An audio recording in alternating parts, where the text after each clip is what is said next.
এভাবেও ফিরে আসা যায়।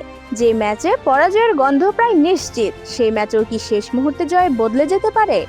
যখন স্কোরবোর্ড বলে সব শেষ, তখনও যদি কেউ ভাগ্যের লেখা পাল্টে দেয়, তবে তার নাম আর্জেন্টিনা। 2 গোলে পিছিয়ে থেকেও অবিশ্বাস্য এক প্রত্যাবর্তনে মিশরকে হারিয়ে নতুন ইতিহাস গড়েছে আলবিসেলেস্তেরা।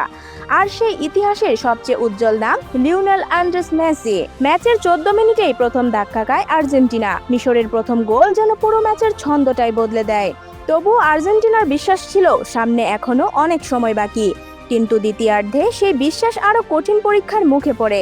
67 মিনিটে দ্বিতীয় গোল করে ব্যবধান দ্বিগুণ করে মিশর। স্কোর লাইন 2-0 হতেই গ্যালারি থেকে শুরু করে টিভির পর্দা সবখানেই যেন ধরে নেওয়া হয় আর্জেন্টিনার বিশ্বকাপ যাত্রা বুঝি শেষ।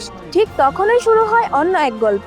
79 মিনিটে লিওনেল মেসির অসাধারণ এক পাস থেকে গোল করেন রোমেরো। সেই গোল যেন নিভতে বসা আগুনে আবারও প্রাণ ফিরিয়ে আনে।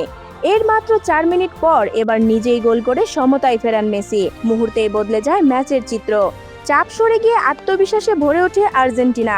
এরপর যোগ করা সময়ের দ্বিতীয় মিনিটে লাউতারো মার্তিনেজের দারুণ ক্রস থেকে হেডে জয়সূচক গোল করেন অ্যানজো ফার্নান্দেজ। 3-2। অবিশ্বাস্য এক কামব্যাকে ইতিহাস গড়ে কোয়ার্টার ফাইনালের টিকিট নিশ্চিত করে আর্জেন্টিনা। এই জয় শুধু একটি ম্যাচ জেতার গল্প নয়, 2006 সালের পর বিশ্বকাপের নকআউট পর্বে গোল হজম করে ফিরে এসে জয়ের প্রথম ঘটনা এটি। একই সঙ্গে বিশ্বকাপে 2 গোলে পিছিয়ে থেকেও প্রথমবারের মতো জয় তুলে নিল আর্জেন্টিনা। কিছু জয় ট্রফির জন্য মনে থাকে, আর কিছু জয় মনে থাকে অসম্ভবকে সম্ভব করার জন্য।